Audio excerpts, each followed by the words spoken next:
ಅಧ್ಯಾಯ 4. ತಿಳಿದಿರುವ ಕುರುಬನು. ನಾನು ನನ್ನ ಕುರಿಗಳನ್ನು ತಿಳಿದಿದ್ದೇನೆ, ನನ್ನ ಕುರಿಗಳು ನನ್ನನ್ನು ತಿಳಿದಿವೆ ಮತ್ತು ಕುರಿಗಳಿಗೋಸ್ಕರ ನನ್ನ ಪ್ರಾಣವನ್ನು ಕೊಡುತ್ತೇನೆ. ಯೋಹಾನನು ಬರೆದ ಸುವಾರ್ತೆ 10ನೇ ಅಧ್ಯಾಯ 14 ಮತ್ತು 15ನೇ ವಾಕ್ಯ. ದೇವ ಮಗುವೆ, ಒಳ್ಳೆ ಕುರುಬನು ನಿನ್ನನ್ನು ತಿಳಿದಿದ್ದಾನೆ. ನಿನ್ನ ದುಃಖಗಳು, ಕಷ್ಟಗಳು, ವೇದನೆಗಳು, ಚಿಂತೆಗಳು, ಕಣ್ಣೀರು ಎಲ್ಲವನ್ನು ಆತನು ತಿಳಿದಿದ್ದಾನೆ. ನೀನು ತಾಯಿಯ ಗರ್ಭದಲ್ಲಿರುವಾಗಲೇ ಆತನ ದೃಷ್ಟಿಯಲ್ಲಿ ಕಂಡಿದ್ದೆ. ಆತನ ಕಣ್ಣಿಗೆ ಮರೆಯಾದದ್ದು ಒಂದೂ ಇಲ್ಲ. ಮನುಷ್ಯರು ಒಂದು ವೇಳೆ ನಿನ್ನನ್ನು ತಿಳಿಯದಿದ್ದರೂ ಇರಬಹುದು. ಸ್ವಂತ ಗಂಡ ಅಥವಾ ಪತ್ನಿ ನಿನ್ನ ಬಗ್ಗೆ ತಿಳಿದಿರಬಹುದು. ಸ್ವಂತ ಮಕ್ಕಳು ಸಹ ನಿನ್ನನ್ನು ಗಮನಿಸದಿರಬಹುದು. ಆದರೆ ಕರ್ತನು ನಿನ್ನನ್ನು ಪರಿಪೂರ್ಣವಾಗಿ ತಿಳಿದಿದ್ದಾನೆ. ಎಂದಿಗೂ ನಿನ್ನ ಕೈ ಬಿಡುವುದಿಲ್ಲ, ನಿನ್ನನ್ನು ಬಿಟ್ಟು ಅಗಲುವುದಿಲ್ಲ ಎಂದು ತಾನೇ ಹೇಳಿದ್ದಾನೆ. ಇದು ನಮಗೆ ಎಷ್ಟು ಆದರಣೆ ಅಲ್ಲವೇ? ನತಾನಿಯೇಲ್ ಎಂಬ ಒಬ್ಬ ಸಹೋದರನನ್ನು ಕುರಿತು ಯೋಹಾನ 1ನೇ ಅಧ್ಯಾಯದಲ್ಲಿ ಓದುತ್ತೇವೆ. ನತಾನಿಯೇಲನು ಯೇಸುವನ್ನು ನಂಬಲಿಲ್ಲ. ನಜರೇತಿನಲ್ಲಿ ಇಂಥ ಒಬ್ಬ ಪ್ರವಾದಿಯು ಎಬ್ಬಿಸಲ್ಪಡುತ್ತಾನೆಂದು ಆತನು ನಂಬಿರಲಿಲ್ಲ. ನಜರೇತಿನಲ್ಲಿ ಒಳ್ಳೆಯದೇನಾದರೂ ಬರುವುದುಂಟೆ ಎಂದು ಕೇಳಿದ್ದನು. ಆದರೆ ಯೇಸುವಿಗೆ ನತಾನಿಯೇಲನು ಯಾರೆಂದು ತಿಳಿದಿತ್ತು. ನತಾನಿಯೇಲನನ್ನು ನೋಡಿ ಇವನು ನಿಜವಾದ ಇಸ್ರಾಯೇಲನೆಂದು ಹೇಳಿದನು. ಎಷ್ಟು ಚಂದವಾದ ಮಾತನ್ನು ಯೇಸು ಹೇಳಿದನು ನೋಡ್ರಿ. ನತಾನಿಯೇಲನಿಗೆ ಆಶ್ಚರ್ಯವಾಯಿತು. ನನ್ನನ್ನು ನೀನು ಹೇಗೆ ಬಲ್ಲೆ ಎಂದು ಯೇಸುವನ್ನು ಕೇಳಿದನು. ಅದಕ್ಕೆ ಯೇಸು ಅವನನ್ನು ನೋಡಿ, ಫಿಲಿಪ್ಪನು ನಿನ್ನನ್ನು ಕರೆಯುವುದಕ್ಕೆ ಮುಂಚೆ ನೀನು ಅಂಜೂರದ ಮರದ ಕೆಳಗೆ ಇದ್ದಾಗ ನೋಡಿದೆನು ಅಂದನು. ಯೋಹಾನ 1:48. ಅಂಜೂರದ ಮರದ ಕೆಳಗೆ ಯೇಸು ಹೇಗೆ ನೋಡಿದನು, ಹೇಗೆ ತಿಳಿದಿದ್ದನು? ಹೌದು, ಒಬ್ಬ ಒಳ್ಳೆ ಕುರುಬನು ಎಲ್ಲವನ್ನು ನೋಡುತ್ತಾನೆ, ಎಲ್ಲವನ್ನು ತಿಳಿದಿರುತ್ತಾನೆ. ದೇವ ಮಗುವೆ, ನೀನು ಯಾರೆಂದು ಆತನಿಗೆ ಗೊತ್ತಿದೆ. ಹೊಸ ಒಡಂಬಡಿಕೆಯಲ್ಲಿ ಕರ್ತನ ಸಭೆಯನ್ನು ಹಿಂಸೆ ಪಡಿಸುತ್ತಿದ್ದ ಸೌಲನನ್ನು ಪೌಲನನ್ನಾಗಿ ಮಾಡಲು ತೀರ್ಮಾನಿಸಿದನು. ನ್ಯಾಯ ಪ್ರಮಾಣಕ್ಕಾಗಿ ಭಕ್ತಿ ವೈರಾಗ್ಯವುಳ್ಳವನಾಗಿದ್ದ ಸೌಲನನ್ನು ತನಗಾಗಿ ಭಕ್ತಿ ವೈರಾಗ್ಯವುಳ್ಳವನಾಗಿ ನಿಲ್ಲುವನು ಎಂಬುದನ್ನು ಕರ್ತನು ತಿಳಿದಿದ್ದನು. ಆದುದರಿಂದಲೇ ದಮಸ್ಕದ ಬೀದಿಯಲ್ಲಿ ಅವನಿಗೆ ದರ್ಶನ ಕೊಟ್ಟನು. ಅದೇ ಸಮಯದಲ್ಲಿ ಅನಾನಿಯನೆಂಬ ಹೆಸರುಳ್ಳ ಒಬ್ಬ ಶಿಷ್ಯನಿಗೆ ದರ್ಶನ ಕೊಟ್ಟು, ದಮಸ್ಕ ಪಟ್ಟಣದ ಬೀದಿಯಲ್ಲಿ ಯೂದನ ಮನೆಯಲ್ಲಿ ಸೌಲನೆಂಬ ಹೆಸರುಳ್ಳ ಒಬ್ಬನು ಪ್ರಾರ್ಥನೆ ಮಾಡುತ್ತಿದ್ದಾನೆ, ನೀನು ಅವನ ಬಳಿಗೆ ಹೋಗು ಎಂದನು. ಕರ್ತನು ಎಷ್ಟು ದೃಢಚಿತ್ತನಾಗಿ ಮಾತನಾಡುತ್ತಾನೆಂಬುದನ್ನು ಗಮನಿಸಿರಿ.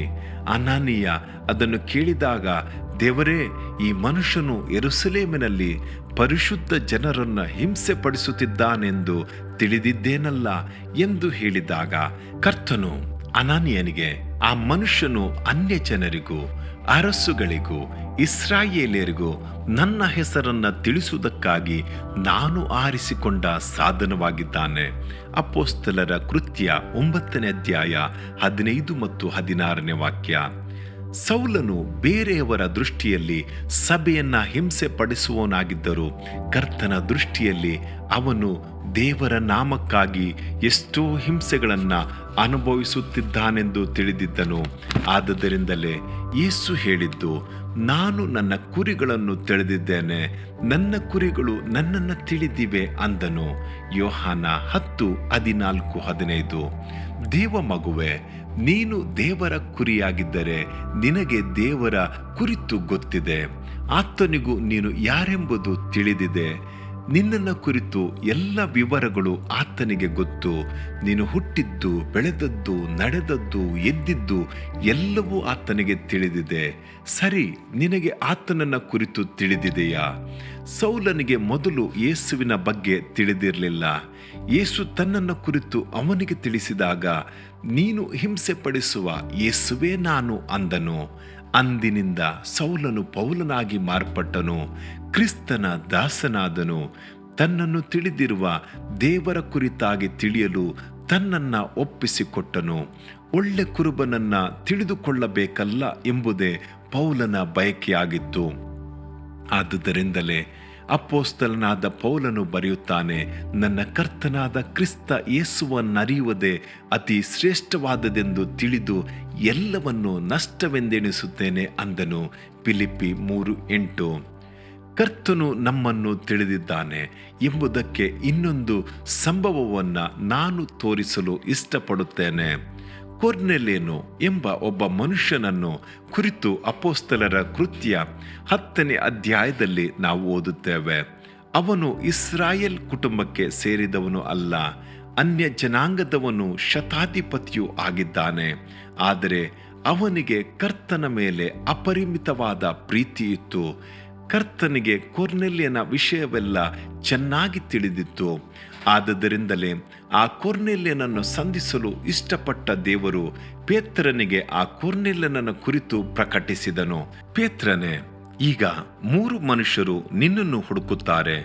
ನೀನು ಇಳಿದು ಯಾವುದಕ್ಕೂ ಸಂದೇಹ ಪಡದೆ ಇವರ ಜೊತೆಯಲ್ಲಿ ಹೋಗು ಎಂದು ಕೊರ್ನೆಲ್ಯನ ಮನೆಗೆ ಕಳುಹಿಸಿ ರಕ್ಷಣೆಯನ್ನು, ದೀಕ್ಷಾಸ್ನಾನವನ್ನು, ಅಭಿಷೇಕವನ್ನು ಅವರಿಗೆ ಕೊಡಲು ಮನಸ್ಸು ಮಾಡಿದನು.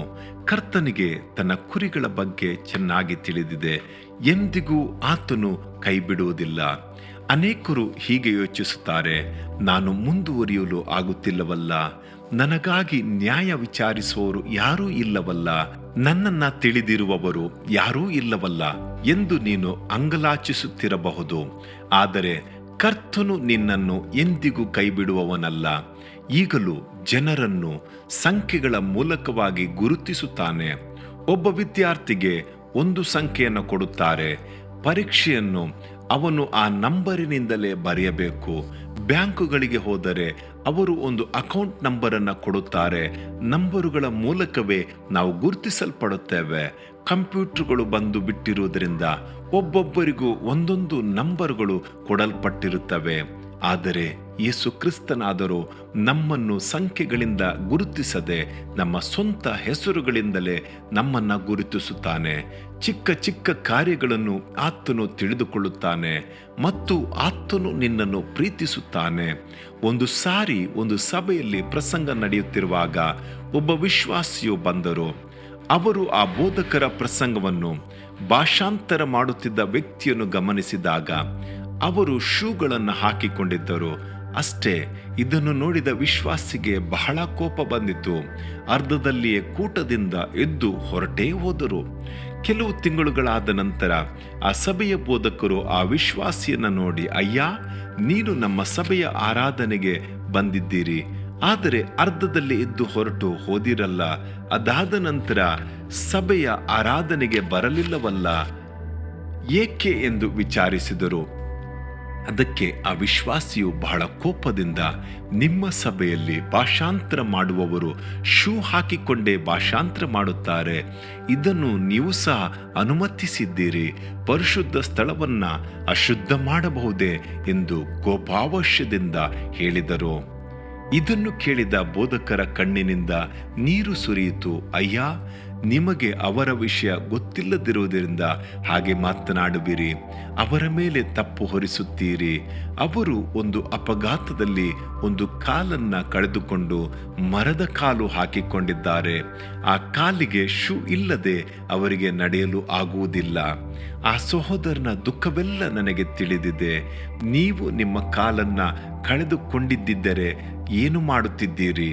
ನಂಬಿಕೆಯಲ್ಲಿ ನೆಲೆಗೊಂಡಿರುತ್ತಿದ್ದೀರಾ? ಅವರಾದರೂ ತಮ್ಮನ್ನು ಸೇವೆಯಲ್ಲಿ ತೊಡಗಿಸಿಕೊಂಡಿದ್ದಾರೆ, ಸೇವೆ ಮಾಡುತ್ತಿದ್ದಾರೆ. ನೀವಾದರೆ ನಿಂತು ಭಾಷಾಂತರ ಮಾಡುತ್ತಿದ್ದೀರಾ ಎಂದು ಕೇಳಿದರು. ಸ್ವಲ್ಪ ಯೋಚಿಸಿ ನೋಡಿರಿ. ಕಾಲುಗಳಿಲ್ಲದ ಆ ಸಹೋದರನು ಮರದ ಕಾಲನ್ನು ಹಾಕಿಕೊಂಡಾದರೂ ಕರ್ತನ ಸೇವೆ ಮಾಡಬೇಕೆಂದು ಮುಂದೆ ಬಂದಿದ್ದಾನೆ. ಅದನ್ನು ಕರ್ತನು ತಿಳಿದಿದ್ದಾನೆ. ಆದರೆ ತಪ್ಪು ಹೊರಿಸುವವರು ಅದನ್ನು ತಿಳಿದಿಲ್ಲ. ದೇವ ಮಗುವೆ, ನಿನ್ನನ್ನು ಕೂಡ ಜನರು ತಿಳಿಯದೆ ಕೆಲವು ತಪ್ಪುಗಳನ್ನು ನಿನ್ನ ಮೇಲೆ ಹೊರಿಸಬಹುದು. ಚಿಂತೆ ಮಾಡಬೇಡ. ಕರ್ತನಿಗೆ ನಿನ್ನ ಬಗ್ಗೆ ತಿಳಿದಿದೆ. ಆತನು ನಿನ್ನನ್ನು ಪ್ರೀತಿಸುತ್ತಾನೆ.